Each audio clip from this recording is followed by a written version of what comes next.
घाटावरच्या आमच्या गावांकडे फणस काही पिकत नाही म्हटलं भाजी कधी खाण्याचा प्रश्न नव्हता.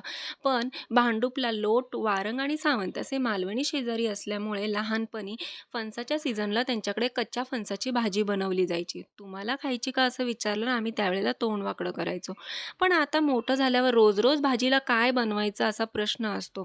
काल भैय्याकडे गेले तर मोठ्या घरांची ही कच्च्या फणसाची भाजी दिसली तर त्याचा भाव विचारला. बाजूला 4 बायकांनी लगेच तोंड वाकडं करून विचारलं, कशी लागते याची भाजी?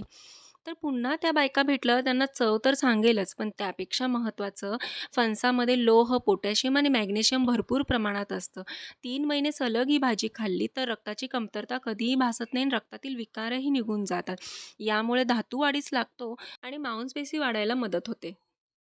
तर आजचा मेनू मस्तपैकी कच्च्या फणसाची भाजी, चपाती, अळू वड्या आणि मालवणी पद्धतीची गोडी डाळ आणि आंब्याचं लोणचं.